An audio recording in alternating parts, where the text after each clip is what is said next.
Okay जी, चलें आज की डिस्कशन हम स्टार्ट करते।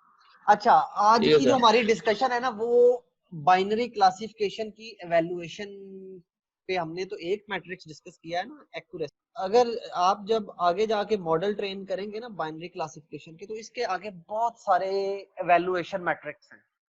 तो आज का पहला जो हमारा पोर्शन होगा वो होगी डिस्कशन के बाइनरी क्लासिफायर की इवैल्यूएशन या मॉडल इवैल्यूएशन के लिए कौन कौन से मैट्रिक्स हैं। इसमें हम कंफ्यूजन मैट्रिक्स डिस्कस करेंगे, फिर precision, recall, sensitivity, specificity, F1 measure और ROC कर्व और एरिया अंडर कर्व, ये सारे जो इसके मेजर हैं ये डिस्कस करेंगे। और इस डिस्कशन के बाद फिर जो हम अगला काम करेंगे वो ये कि एक कोड में आपके साथ जो है ना डिस्कस करूंगा, वो है MNIST classification, example of multi class classification using Keras. तो आज के हमारे ये दो प्रोजेक्ट हैं इंशाल्लाह। तो फिर आज की पढ़ाई स्टार्ट करें। ओके जी, so yes sir. Model evaluation आज का हमारा टॉपिक है और ये एप्लीकेबल है बाइनरी क्लासिफायर्स पे। ठीक है, बाइनरी क्लासिफायर हमने जो पढ़े हैं वो सारे दोनों न्यूरल नेटवर्क से पढ़े हैं, एफसीएन भी और लॉजिस्टिक रिग्रेशन भी एक हमने न्यूरॉन के तौर पे पढ़ा है। तो इसलिए ये सारी चीजें जो है ना ये इन दोनों मॉडल्स पे एप्लीकेबल है। ओके, सो बाइनरी क्लासिफिकेशन में जो सबसे फंडामेंटल मैट्रिक है वो है आपका कंफ्यूजन मैट्रिक।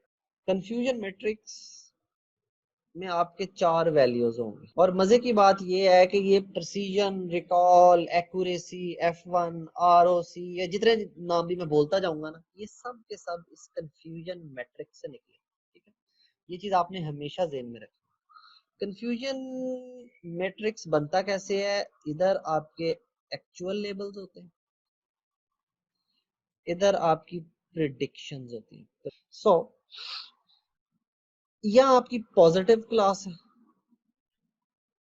यहाँ आपकी नेगेटिव क्लास है, यहाँ आपकी पॉजिटिव क्लास है, यहाँ आपकी नेगेटिव क्लास है। अब इस जगह पे जो चीज आती है उसे हम कहते हैं ट्रू पॉजिटिव। ठीक है, ट्रू पॉजिटिव का मतलब ये है कि मॉडल को आपने जो इनपुट थी दी वो पॉजिटिव क्लास से बिलोंग करती है। ये पॉजिटिव क्लास कौन सी क्लास होती है? पॉजिटिव क्लास वो क्लास है जिसको कैप्चर करने में हम इंटरेस्टेड है। जैसे हमने कैट वर्सेस नॉन कैट जो एग्जांपल की है, तो हम नॉन कैट में इंटरेस्टेड नहीं है, हम कैट में इंटरेस्टेड है। तो इसका मतलब है कि अगर कोई इमेज कैट इमेज है तो वो हमारे लिए पॉजिटिव इमेज होगा। ये असल में ये पॉजिटिव का लफ्ज जो है ना, ये डिफरेंट किस्म की डिजीज के लिए जो टेस्ट है ना, जैसे आपने सुना होगा कि कोरोना वायरस के लिए एक टेस्ट होता है PCR। तो ये जो अब ये टेस्ट जो है ना, ये सारे टेस्ट भी यूं समझे कि क्लासिफायर है। टेस्ट आपको बताएगा कि किसी बीमारी के लिए आप पॉजिटिव हैं या नहीं। सिमिलरली जैसे हमारा क्लासिफायर बताता था कि गिवन इमेज पॉजिटिव है या नहीं है। पॉजिटिव को हमने क्या कहा था? कैट है। और नहीं पॉजिटिव का मतलब है नॉन कैट। तो बहुत सारी जो टर्मिनोलॉजी है हमारी मॉडल एवेल्युएशन की, वो एक्चुअली स्टैटिस्टिक्स और इन टेस्ट्स जो है ना उनसे आई है। सो अब इस केस में हमारे पास 4 ही ऑप्शन हो सकती हैं बाइनरी क्लासिफिकेशन में। ट्रू पॉजिटिव का मतलब है कि जो आपने इनपुट दी वो पॉजिटिव थी, पॉजिटिव इनपुट, और मॉडल की प्रिडिक्शन भी positive, model prediction also positive. For example cat, non cat की जुबान में इमेज इनपुट जो थी वो कैट थी और मॉडल ने जो प्रिडिक्शन की वो भी कैट थी। तो इसको हम कहेंगे ट्रू पॉजिटिव, यानी कि पॉजिटिव था और मॉडल ने ट्रूली उसको पॉजिटिव कहा। तो इसको हम TP कहते हैं हमेशा, और ये इस खाने में आता है। उसके बाद हमारे पास जो दूसरी वैल्यू है वो होती है फॉल्स पॉजिटिव। फॉल्स पॉजिटिव को फॉल्स पॉजिटिव इसलिए कहते हैं कि ये एक्चुअली ये नेगेटिव क्लास से बिलोंग करता था, लेकिन क्लासिफायर ने कहा नहीं यार ये तो पॉजिटिव है, यानी कि एक्चुअली ये नॉन कैट इमेज था, लेकिन क्लासिफायर ने कहा नहीं ये तो कैट इमेज है। तो इसको हम कहते हैं फॉल्स पॉजिटिव, यानी कि मॉडल ने फॉल्सली पॉजिटिव कहा इसको। So in that case input was negative, model predicted positive. Okay, that is called false positive. false positive जो है it's an error. ये मॉडल के जो क्लासिफायर है उसमें ये एक एरर टर्म। उसके बाद हमारे पास आती है फॉल्स नेगेटिव। फॉल्स नेगेटिव का मतलब है कि जो आपने इनपुट दी थी वो पॉजिटिव थी, यानी इमेज जो दिया गया था, इमेज इनपुट वाज कैट, लेकिन मॉडल कहता है कि भाई ये कैट नहीं है, ये तो non cat. Image input was cat, model predicted non cat. तो अब आपको ये आइडिया हो गया होगा कि कैट को मैं पॉजिटिव कह रहा हूँ और नॉन कैट को मैं नेगेटिव कह रहा हूँ, तो ये मैं दोनों लफ्ज बार बार इंटरचेंजेबली यूज करूंगा ताकि ये पॉजिटिव का लफ्ज आपके जहन में बैठ जाए। और ये मैं कैट नॉन कैट इसलिए यूज कर रहा हूँ कि ये ताजा तरीन एग्जांपल है जो अभी आपने की है, इसलिए आप अपनी जो बातें हैं मेरी उनको उससे रिलेट कर सकते हैं। लेकिन असेंशली पॉजिटिव का लफ्ज बहुत ज्यादा यूज होता है लिटरेचर में। पॉजिटिव वो क्लास होती है जिसमें हम इंटरेस्टेड होते हैं, जिसको डिटेक्ट करने में हम इंटरेस्टेड होते हैं। जैसे कोरोना वायरस के केस में पॉजिटिव टेस्ट पॉजिटिव आ गया। टेस्ट पॉजिटिव आने का मतलब ये है कि टेस्ट ने प्रेडिक्ट किया जी कि इस बंदे में कोरोना वायरस है, मौजूद है। टेस्ट नेगेटिव आ गया। टेस्ट नेगेटिव का मतलब है जी कि इस बंदे में कोरोना वायरस मौजूद नहीं है।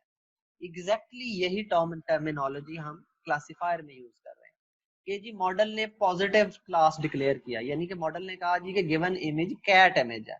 फिर हम कहते हैं जी मॉडल कहता है ये तो नेगेटिव क्लास है।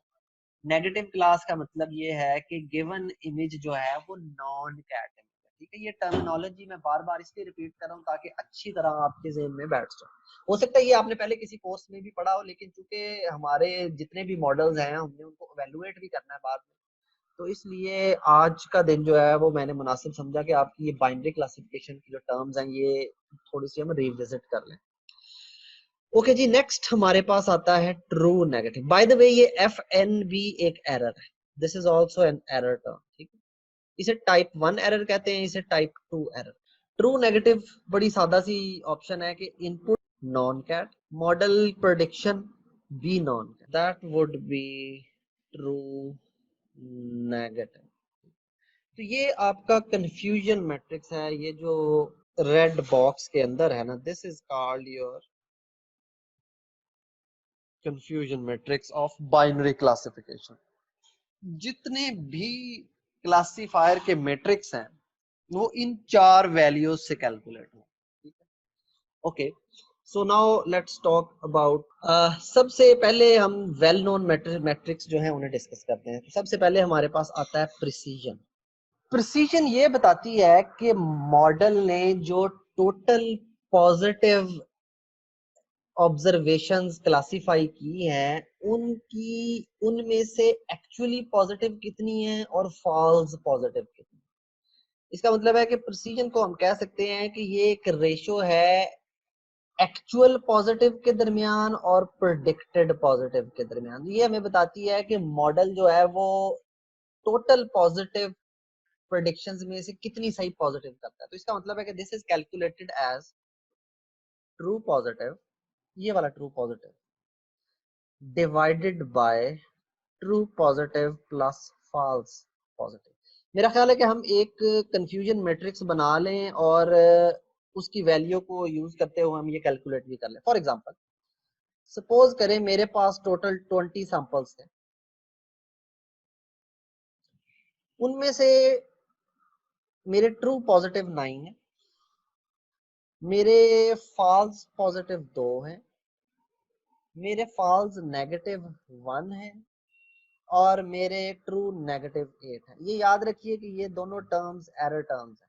तो इसका मतलब है कि जब भी आप बाइनरी क्लासिफायर को देखें तो अगर आपको ये दोनों वैल्यूज बहुत ज्यादा नजर आ रही हो तो आपको फौरन समझ लेना चाहिए कि आपका क्लासिफायर जो है वो यूजलेस। तो always try to see the confusion matrix. और अगर कंफ्यूजन मैट्रिक्स के ये जो सर्कल वाले दो खाने जो हैं ये हैवी हैं, इसमें नंबर्स बड़े हैं, तो इसका मतलब है कि your model is not good enough. लेकिन अगर मॉडल के ये दो वाले खाने जो हैं इनमें ज्यादा वैल्यू है और बाकी में थोड़ी थोड़ी है, then your classifier is doing a pretty good job.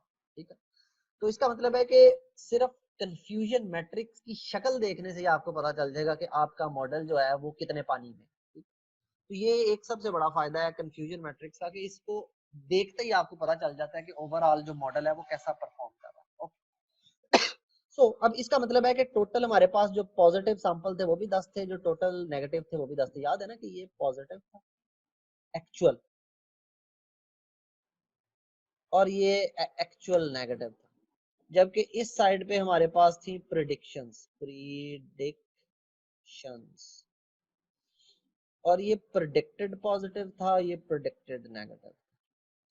तो यहाँ से हमें टोटल सैंपल्स पता चल सकते हैं जिन पे हमने वैलिडेशन की है इस पर्टिकुलर कंफ्यूजन मैट्रिक्स। सो अब अगर आपसे कोई पूछे जी ये आपके पास कंफ्यूजन मैट्रिक्स है, इसमें से आप बताएं जी इस क्लासिफायर की प्रिसीजन क्या है, तो ये बड़ी आसान सी बात होनी चाहिए। अब आपको ये आपको पता है कि this 9 is true positive and 9 plus 2 जो है ये आपका टीपी प्लस एफपी है, so that would B 11। So 9 over 11 is approximately 0.82। तो आपका ये जो जो क्लासिफायर इस कंफ्यूजन मैट्रिक्स से जाहिर हो रहा है उसकी प्रिसीजन है 0.82 या 82%, which is pretty good। ठीक है, so that is precision। Then हमारे पास जो अगला इंपॉर्टेंट मैट्रिक्स है दैट इज कॉल्ड रिकॉल, लेकिन मैं इसको पॉजिटिव रिकॉल कहता हूँ। आप लिटरेचर में इसका नाम रिकॉल पढ़ेंगे, लेकिन मैं पॉजिटिव रिकॉल कहता हूँ क्योंकि इससे मैं आपको कुछ याद करवाना चाहता हूँ। So I will call it for time being positive recall. Positive recall की खास बात ये है कि ये जो ब्लू बॉक्स है ना ये इससे रिलेटेड होती है, क्योंकि अगर आप नोट करें तो ये एक्चुअल पॉजिटिव खाना था। इसका मतलब है अगर मैं किसी चीज को नेगेटिव रिकॉल कहूंगा तो नेगेटिव रिकॉल को मैं इस ऑरेंज वाले बॉक्स से जाहिर कर दूं तो नेगेटिव रिकॉल इस ग्रीन बॉक्स से जाहिर होगी। ठीक है, तो एक्चुअल लिटरेचर में हम पॉजिटिव रिकॉल को रिकॉल करते हैं, लेकिन कुछ लोग इसको और भी बहुत सारे नाम देते हैं। मैं वो सारे नाम लिख देता हूं, लेकिन at the end of the day this is recall. Recall है क्या? रिकॉल ये बता, रिकॉल का मतलब होता है किसी चीज को याद करना, राइट। रिकॉल, यार तुमने ये चीज रिकॉल की कि नहीं की, तो ये कोई भूली हुई चीज याद आने के मीनिंग में यूज होता है। तो रिकॉल को आप ये समझे कि मॉडल को जो टोटल पॉजिटिव सैंपल दिए गए थे उसमें से उसे कितने याद रहे, यानी कि टोटल पॉजिटिव जो एक्चुअल पॉजिटिव लेबल्स थे या एक्चुअल पॉजिटिव सैंपल्स थे या एक्चुअल पॉजिटिव तस्वीरें थी कैट की, उसमें से मॉडल ने कितनी पॉजिटिव तस्वीरें सही प्रेडिक्ट की। ठीक है, सो दैट इज कॉल्ड रिकॉल। तो अगर हम इस का फॉर्मूला लिखने की कोशिश करें तो वो ये ब्लू बॉक्स से आएगा, that would be true positive divided by true positive जमा फॉल्स नेगेटिव, क्योंकि ये टीपी प्लस एफएन जो है ये टोटल एक्चुअल पॉजिटिव लेवल। सो रिकॉल या पॉजिटिव रिकॉल का मतलब ये है कि टोटल गिवन पॉजिटिव सैंपल्स में से मॉडल ने कितने पॉजिटिव सैंपल सही प्रेडिक्ट किए, क्योंकि एफ एन या फॉल्स नेगेटिव तो ये बताता है ना कि कितने पॉजिटिव सैंपल गलत प्रेडिक्ट किए, लेकिन ट्रू पॉजिटिव ये बताता है कि कितने पॉजिटिव सही प्रेडिक्ट किए। तो टोटल पॉजिटिव कितने थे? True positive plus false negative. So अगर हम गिवन क्लासिफायर के लिए रिकॉल कैलकुलेट करना चाहें तो that would be equal to 9 over 9 plus 1, 9 over 10 which is 0.9 या 90%। तो इस पर्टिकुलर मॉडल की रिकॉल जो है वो 90%। ओके, रिकॉल को जो कुछ नाम आप लिटरेचर में पढ़ेंगे वो हैं, तो पॉजिटिव रिकॉल के वो है sensitivity, true positive rate TPR में, ट्रू पॉजिटिव रेट या डिटेक्शन रेट या हिट रेट, ये सारे नाम एक ही चीज के हैं और वो है रिकॉल। ठीक है, तो इन सारे नामों में से जब भी कोई नाम आ जाए आपको ऑटोमेटिकली पता चल जाना चाहिए we are going to calculate recall. Okay, किसी और का कोई क्वेश्चन इस पॉइंट तक? ये देन कंफ्यूजन मैट्रिक्स में ये जो हम पढ़ रहे हैं, जी बेटा, इसके अंदर हमें तो एक्यूरेसी के अलावा प्रिसिशन की और इसकी रिकॉल की जरूरत कहाँ पड़ती है? जी तो एक्यूरेसी चाहिए होती है। मैं आपको एक बड़ी अच्छी एग्जांपल देता हूँ और उसके बाद आपको पता चलेगा कि हमें एक्यूरेसी आपको पता है एक बहुत बुरा मेजर है। Okay, let me give you an example. फर्ज करें कि आपके पास एक डेटा है, डेटा में से कैट इमेजेस जो हैं वो 2% है और नॉन कैट इमेजेस जो हैं वो 98%। अब फर्ज करें हम एक मॉडल बनाते हैं और वो मॉडल कहता है जी, आंखें बंद करके वो कुछ भी नहीं करता, वो कहता है non cat non cat non cat non cat non cat, तो उसकी एक्यूरेसी भला कितनी होगी? 98%। जब आप उसकी एक्यूरेसी बताएंगे लोगों को, लोग कहेंगे वाह यार क्या जबरदस्त मॉडल बनाया, लेकिन एसेंशियली वो मॉडल क्या है? वन लाइनर है कि जो भी इनपुट आए कह दो non cat. Does that seem like a good model to you?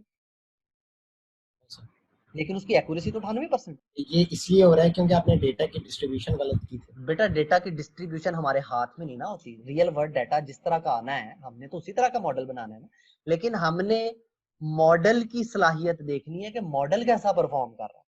तो इसका मतलब है कि हम हमेशा एक्यूरेसी पे रिलाई नहीं कर सकेंगे, so we need to have other measures जो हमें मॉडल की जो परफॉर्मेंस है या मॉडल की जो कैपेबिलिटी है उसके मुतालिक जरा अच्छी पिक्चर दिखा सके। कोई क्वेश्चन इस बात से रिलेटेड जो मैंने कही? अगर आपका क्लासीफायर अच्छा है और उसके 4 से 5 मेजर जो हम पढ़ रहे हैं वो सारे अच्छे रिजल्ट दे रहे हैं, तो इसका मतलब है कि अब हम सफिशिएंटली श्योर है, मैं ये नहीं कह रहा हम एब्सोल्यूट श्योर है, हो सकता है कोई ऐसा सिनेरियो हो जिसमें ये मेजर्स भी बहुत अच्छी इंफॉर्मेशन देते हो, लेकिन जितने ज्यादा मेजर हमें सफिशिएंटली अच्छी इंफॉर्मेशन दे रहे हैं उतना हमारा कॉन्फिडेंस लेवल ज्यादा है कि ये जो प्रपोज्ड मॉडल है this is a better performing model, right? लेकिन सर सब एक साथ कैसे दे? आपका जो प्रिसिशन और पॉजिटिव रिकॉल है ये तो दिखने में ऐसे लग रहा है इन्वर्स इन्वर्स होंगे एक दूसरे के। प्रिसिशन अगर बढ़ेगी तो रिकॉल आपके नीचे जाएगी, जबरदस्त है रिकॉल इसका मतलब, बढ़ेगी तो प्रिसिशन नीचे जाएगी। बिल्कुल बिल्कुल बिल्कुल। इसके अच्छा इसके लिए ना हम आगे एक मेजर पढ़ेंगे, ये हैं सारे पॉइंट मेजर्स, यानी एक स्कोर देते हैं, ये स्कोर्स हैं। आगे हम पढ़ेंगे precision recall curve. Precision recall curve जो है वो हमें बताता है कि मॉडल की प्रिसीजन और रिकॉल दोनों को अगर हम एक नंबर में रिप्रेजेंट करें तो मॉडल का क्या स्कोर, ठीक है ना? That is sort of an weighted average, और वो हमें और ज्यादा बेहतर मॉडल की परफॉर्मेंस बताएगा। प्रिसीजन रिकॉल से रिलेटेड कोई क्वेश्चन अभी अभी आपका है और एक्यूरेसी क्यों अच्छा मेजर नहीं है, तो now is the time to ask. Okay, चलें आगे फिर। Okay, let's move. ओके जी, मैंने रिकॉल को पॉजिटिव रिकॉल कहा था और मैंने इसको सेंसिटिविटी कहा था। इसका मतलब है कि जो हमारे पास कोई नेगेटिव रिकॉल भी है। नेगेटिव रिकॉल जो है उसे लिटरेचर रिकॉल नहीं कहता, उसे मैं सिर्फ इसलिए रिकॉल कह रहा हूं ताकि आप लोग उसको याद रखें कि ये निकली कैसे नेगेटिव रिकॉल। ये हम दोबारा अपना जो मैट्रिक्स है वो दोबारा बना लेते हैं। ये आपको पता है ये ट्रू पॉजिटिव है, ये फॉल्स पॉजिटिव है, ये फॉल्स नेगेटिव है, ये ट्रू नेगेटिव, ये एक्चुअल लेबल्स हैं, predicted labels. Okay, negative recall मैंने अर्ज किया था कि हमेशा नेगेटिव क्लास से रिलेटेड होगी, तो ये पोर्शन जो है ये नेगेटिव क्लास को रिप्रेजेंट करता है, ठीक है, ये जो ग्रीन वाला। तो इसका मतलब है कि नेगेटिव रिकॉल जो है अगर मैंने निकालनी है तो दैट वुड बी ये, यानी कि ट्रू नेगेटिव। अब इसका फॉर्मूला हम खुद ही बना सकते हैं अगर आप गौर करें तो। इसमें से एरर टर्म ये है, ठीक टर्म जो है वो ये है, तो इसका मतलब है negative recall will be true negative divided by Tn plus f। तो नेगेटिव रिकॉल को जो लिटरेचर में नाम दिया जाता है वो है स्पेसिफिसिटी। तो जब भी आपके ज़हन आप लिटरेचर में स्पेसिफिसिटी पढ़े, इसका मतलब है कि you are being asked to calculate negative recall. Positive recall को याद रखें कि लिटरेचर रिकॉल या सेंसिटिविटी कहता है, और नेगेटिव रिकॉल यानी नेगेटिव क्लास की रिकॉल को लिटरेचर जो है वो स्पेसिफिसिटी कहता है। इसका एक और नाम है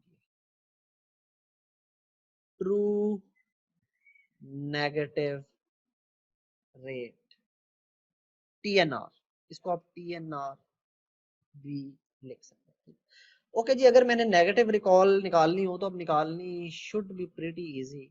8/10 0.8 यानी 80%। सो इस मॉडल की स्पेसिफिसिटी जो है वो 80%।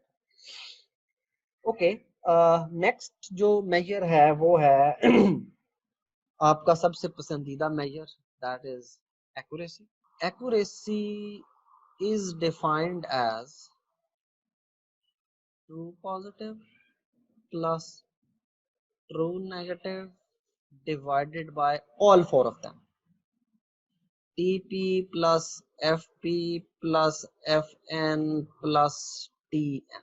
In that case, अच्छा, बैलेंस्ड जो डेटा सेट है उसमें accuracy is a fine measure, उसमें कोई मसला नहीं है। लेकिन जिधर आपका डाटा डिस्ट्रीब्यूशन सिक्यूर्ड होगी उस जगह पे you should not rely on accuracy, जैसा कि हमने पहले डिस्कस किया। सो इन दैट केस हमारे पास होगी 8 प्लस 9 डिवाइडेड बाय, हमें पता है ये सारे मिलके 20 बनते हैं, 17/20 विच इज 0.85, यानी कि इस मॉडल की accuracy 85%। So that is accuracy. तो बैलेंस्ड डेटा के केस में accuracy is a fine measure, there is nothing wrong. लेकिन अगर आपका डाटा सिक्योर्ड है या डिस्ट्रीब्यूशन सिक्योर्ड है, जैसे मैंने आपको एग्जांपल दी थी 90% और 2% वाली, then do not rely on. जो मेजर है that is false positive rate या फॉल आउट। सर एक्यूरेसी में भी हम ये चीजें पुट कर रहे हैं, ट्रू पॉजिटिव ट्रू नेगेटिव, और दूसरी तरफ आप कह रहे थे कि एक्यूरेसी हमें रिजल्ट नहीं सही दे रही, लेकिन हम एक्यूरेसी भी मेजर इन्हीं चीजों से ही कर रहे हैं। बिल्कुल ऐसा ही है। देखें, पॉजिटिव आप जब एक टेस्ट करते हैं, फर्ज करें कोरोना का टेस्ट करते हैं, तो आप क्या जानने में इंटरेस्टेड होते हैं कि मरीज को कोरोना है या नहीं है? या नहीं? ठीक है, लेकिन आप जानने में इंटरेस्टेड ज्यादा ये है ना कि उसे है। अगर कोई अगर कोई टेस्ट जो है वो आंखें बंद करके कहता रहे कोरोना नहीं है, कोरोना नहीं है, कोरोना नहीं है, यानी जिसको नहीं है उसका नहीं तो सही बता दे, लेकिन जिसको है उसे भी कह दे नहीं है, तो फिर क्या आप उस टेस्ट पे रिलाई कर सकते हैं? No sir. एक्यूरेसी बताती है कि जो अगर तो डाटा डिस्ट्रीब्यूशन जो है वो बैलेंस्ड है, लेकिन आपको पता है कि पॉजिटिव क्लास की यूजुअली जो सैंपल्स होते हैं उनकी तादाद बड़ी कम होती है। जैसे अब पूरी आबादी में से आपका क्या ख्याल है कि कोरोना जो है वो पाकिस्तान की 50% आबादी को कोरोना होगा, तो आप एक्चुअली ऐसे मेजर में इंटरेस्टेड हैं जो पॉजिटिव क्लास को पहले रैंक करे, नेगेटिव क्लास को बाद में रैंक करे। यानी अगर कोई चीज पॉजिटिव है तो वो उसको तो फौरन पकड़ ले, लेकिन अगर कोई चीज नेगेटिव है तो हम उसमें इतने इंटरेस्टेड नहीं है। यानी कि उसका हिट रेट बहुत ज्यादा हो लेकिन उसका मिस रेट अगर कम होता है तो वी आर फाइन। कि हम पॉजिटिव क्लास में हमेशा बहुत ज्यादा इंटरेस्टेड होते हैं, नेगेटिव क्लास में कोई इतने ज्यादा इंटरेस्टेड नहीं। मेरा ख्याल है कि या तो इससे आंसर हो गया होगा या कंफ्यूजन बढ़ गई होगी। नहीं सर, ओके हो गया, क्लियर हो गया। ओके चलें। False positive rate. ओके जी, false positive rate is also a ratio, false positive divided by FP plus TN। ठीक है, अगर आप गौर करें तो false positive rate is actually 1 minus specific. True negative rate जो है उसमें आप देखना चाहते थे कि ट्रू नेगेटिव की रेशो क्या है। फॉल्स पॉजिटिव रेट में आप देखना चाहते हैं कि फॉल्स पॉजिटिव की क्या रेशियो है, ऐसे। उसके बाद अब हमारे पास ना दो कर्व हैं जो बड़े इंपॉर्टेंट कंसिडर होते हैं। सबसे पहला है आरओसी कर्व, इसे कहते हैं रिसीवर ऑपरेटिंग कैरेक्टरिस्टिक्स। अच्छा, ये नाम इसका क्यों है ये मुझे भी नहीं पता, आई एम सॉरी, लेकिन it is called ROC curve. ROC curve है क्या, ये इंटरेस्टिंग चीज है देखना। ROC curve is a cost benefit analysis. In simplest term, it's a cost benefit analysis of a classifier. अब ये cost benefit analysis क्यों है, पहले हम देखते हैं कि ये निकलता कैसे है। आरओसी निकलता है, इट्स अ प्लॉट, यानी ग्राफ है ये, plot between true positive rate. अगर आपको याद हो तो मैंने बताया था true positive rate is recall या positive recall and false positive rate. यानी यूं समझेंगे इधर हमारे पास है टी पी आर या ट्रू पॉजिटिव रेट, और इधर है हमारे पास फॉल्स पॉजिटिव। अब हम अपनी इस एग्जांपल को देख लेते हैं। इसका फॉल्स पॉजिटिव रेट था 0.2 और इसका ट्रू पॉजिटिव रेट या रिकॉल था 0.1। हम इस कर्व पे देखते हैं कि ये पॉइंट आता किधर है। फॉल्स पॉजिटिव रेट वाज, अगर ये 0.1 है, ये 0.2 है, ये या बाय द वे ये 1 है और ये भी 1 है, ठीक है, ये चीज आपने ध्यान रखनी। तो इसका मतलब है कि 0.9 इधर होगा। सो हमारे इस क्लासिफायर का ये पॉइंट इधर होगा। फॉल्स पॉजिटिव रेट 2 और फॉल्स पॉजिटिव रेट 9 और फॉल्स पॉजिटिव रेट, यहाँ मुझे फॉल्स FPR। अब मैं ये कर्व जो है ना, ये 0.11 है by the way, that is my ROC. अब आरओसी बताता क्या, आरओसी कहता है कि ये आपके कॉस्ट है। ये क्यों कॉस्ट है कि अगर फॉल्स पॉजिटिव एक दफा जनरेट किया, इसको यूं समझे कि आपने एक टेस्ट किया, उसने बताया जी बंदे को कोरोना है। अब अगर बंदे को कोरोना है तो इसका मतलब है कि आपको उसकी पूरी केयर करनी पड़ेगी, सारा कुछ उसके टेस्ट फर्दर करने पड़ेंगे, उस पर खर्चा करना पड़ेगा। लेकिन उसको तो कोरोना था ही, ये तो फॉल्स पॉजिटिव था। तो इसका मतलब है कि ये आपकी कॉस्ट लग गई उस बंदे के ऊपर और इस कॉस्ट का कोई फायदा भी नहीं, ठीक है। तो इसलिए मैं इसे कहता हूं ये कॉस्ट है। अब फर्ज करें कि जी मॉडल ने बताया बंदे को कोरोना है और एक्चुअली उसे कोरोना था, तो इसका मतलब है कि अब हम उसकी प्रॉपर केयर कर सकते हैं और उसकी जान बचा सकते हैं। That would have been the benefit of it, ठीक है। तो हमने ये पॉइंट हमें क्या बता रहा है कि इसका कॉस्ट और बेनिफिट का रेशो क्या है, ये कितनी कॉस्ट लगवाता है और कितना बेनिफिट देता है। तो दैट पॉइंट जो है, ये हमारा ये जो कर्व हमें ये पॉइंट देता है, इसे हम कहते हैं आरओसी कर्व, ठीक है। तो आरओसी, अब मैं एक थोड़ा सा लफ्ज यूज करूंगा, आरओसी स्पेस। आरओसी स्पेस क्या है, एक्चुअली ये जो स्पेस है इस कोऑर्डिनेट सिस्टम की, this is ROC space. ROC space में कुछ पॉइंट्स बड़े इंपॉर्टेंट है। फॉर एग्जांपल पॉइंट 10, पॉइंट 10 आना था इधर, ये मैं बनाता हूं रेड रेड रेड स्केयर से। इस पॉइंट का मतलब है कि अगर किसी मॉडल का आरओसी पॉइंट इस जगह पे, इसका मतलब है कि इस मॉडल की बिल्कुल कॉस्ट नहीं है और इसका बेनिफिट ही बेनिफिट है, यानी कि ये एक्सेप्शनली अच्छा मॉडल है, ठीक है। इसका मतलब है कि हमारे हर क्लासिफायर का आरओसी पॉइंट जितना इस रेड पॉइंट के करीब होगा उतना हमारा मॉडल अच्छा परफॉर्म कर रहा है, और जितना हमारा मॉडल का पॉइंट इससे दूर जाना शुरू करेगा उतना वो मॉडल बुरा परफॉर्म। एक रैंडम मॉडल कैसा परफॉर्म करता है, एक रैंडम मॉडल ऐसा परफॉर्म करता है, यानी कि 50-50, 50 कॉस्ट है 50 बेनिफिट है, क्योंकि बाइनरी क्लासिफिकेशन है ना, यस नो है ना। तो एक मॉडल कहता है आधी चीजों पे यस आधी पे नो, तो हम समझते हैं कि जितनी उसकी कॉस्ट है उतना बेनिफिट है। तो यानी कि एक रैंडम मॉडल भी जो रैंडमली यस नो कह रहा है वो भी इतना तो सही बता देगा। तो इसका मतलब है कि अगर हमारे किसी मॉडल का आरओसी कर्व इस पॉइंट से नीचे है तो that is trash. Do not ever use that kind of model, it's useless. ये सुपरलेटिव बुरी चीज है यूजलेस होना। तो इसका मतलब है कि हम हमेशा ऐसे मॉडल्स में इंटरेस्टेड होंगे जो एटलीस्ट इस पॉइंट से तो ऊपर हो, और हम हमेशा ऐसे पॉइंट्स में बहुत ज्यादा इंटरेस्टेड होंगे जो हमारा ये जो रेड रेफरेंस पॉइंट है उसके जितने ज्यादा करीब हो सके। क्यों? क्योंकि ऐसे मॉडल्स की उतनी कॉस्ट कम होगी और उतना ज्यादा बेनिफिट होगा। अगर मेरी बात समझ में आ गई तो दैट वुड बी ग्रेट। लेकिन अगर आरओसी से रिलेटेड कोई क्वेश्चन है तो प्लीज। आरओसी से रिलेटेड एक टर्म जो है उसे कहते हैं area under curve. Area under curve की टर्म आपको याद होगा, आपने कैलकुलस में बहुत ज्यादा सुनी, इंटीग्रेशन में और कैलकुलस। तो इस एरिया अंडर कर्व को आप ये भी कह सकते हैं एरिया अंडर आरओसी कर्व। ठीक है, अब एरिया अंडर आरओसी कर्व, ये जो ग्रीन एरिया है ये है 1/1, यानी ये टोटल यूनिट 1 एरिया है। तो इसका मतलब है कि ये जो पॉइंट हमने ड्रॉ किया था इसका एरिया 1 से तो कम होगा।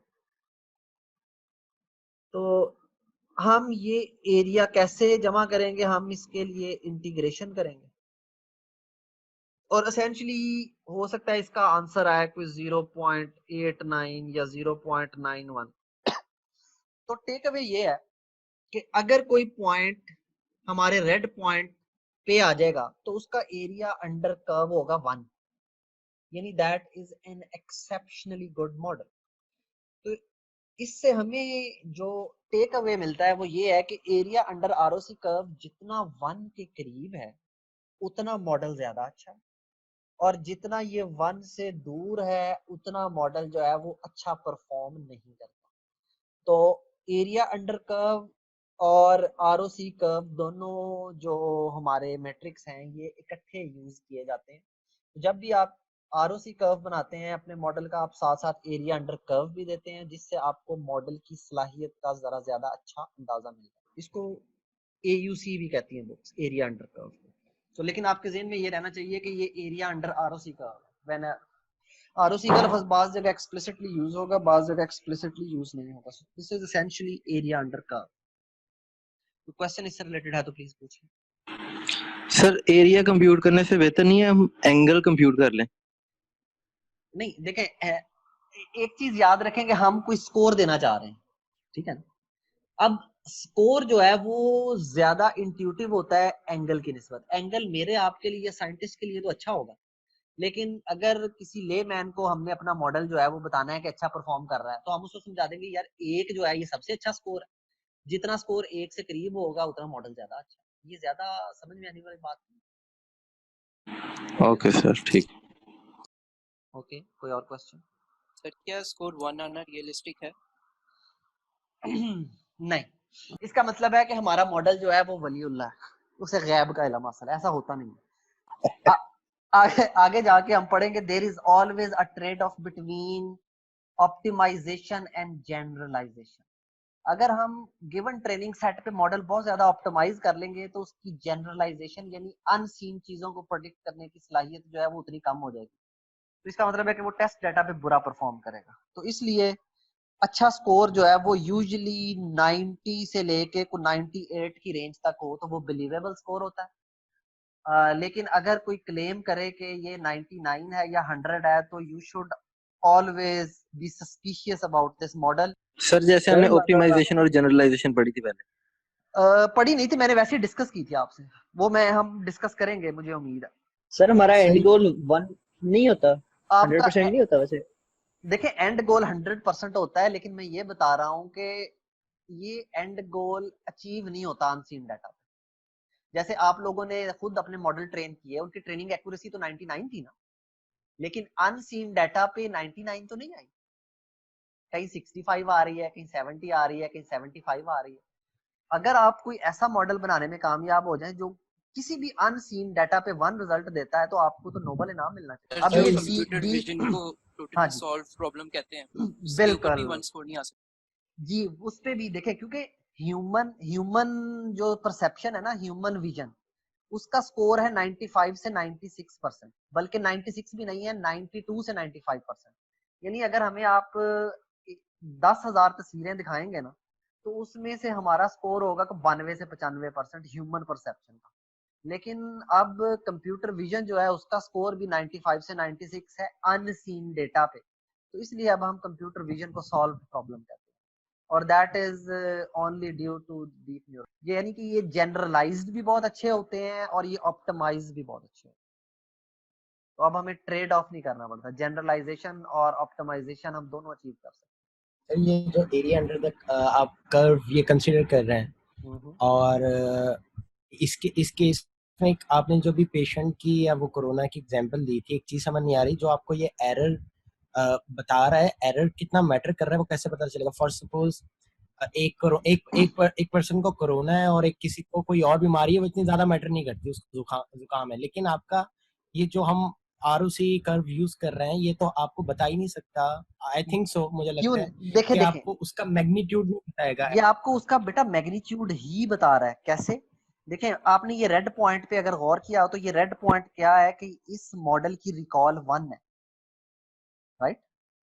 और इस मॉडल की रिकॉल 1 है और फॉल्स पॉजिटिव रेट 0 है।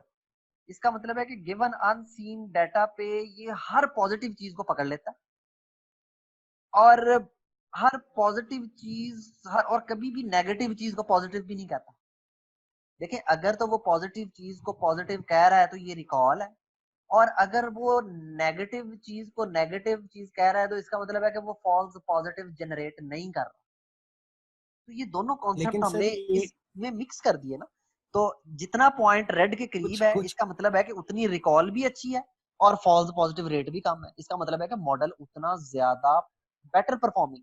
सर मेरा क्वेश्चन बेसिक ये नहीं है, मेरा क्वेश्चन ये था कि आप अगर फॉर सपोज एक ऐसा मॉडल है जो फ्रॉड की डिटेक्शन को डिटेक्ट कर रहा है, ठीक है, फ्रॉड्स को डिटेक्ट कर रहा है, ठीक बिल्कुल है, सही है। तो उसमें अगर एक बंदे ने 1 मिलियन का फ्रॉड किया है और एक ने कोई 10 रुपए का किया है, तो ये आपका तो दोनों को जी जी, एक वजह एक, ये एक है ही कि फ्रॉड कंसिडर। जी जी, क्योंकि ये बाइनरी क्लासिफिकेशन मॉडल है, ये यस नो मॉडल है कि फ्रॉड है या नहीं है। ये मैग्नीट्यूड तो नहीं देख रहा। You are very right. क्यों? क्योंकि मैंने स्टार्ट में आपको बताया था कि ये मैट्रिक्स कब एप्लीकेबल होंगे, जब आप प्रॉब्लम को as a binary classification problem formulate करें। अब अगर आप चाहते हैं कि 10 लाख और 10 रुपए के फ्रॉड को डिफरेंट ट्रीट करें, तो you have to model this as a regression problem, right? And sir आपको ये लॉग लाइक्लीहुड और ये दोनों सेम ही चीजें होती हैं? वो बिल्कुल different different metric, that's a separate matric.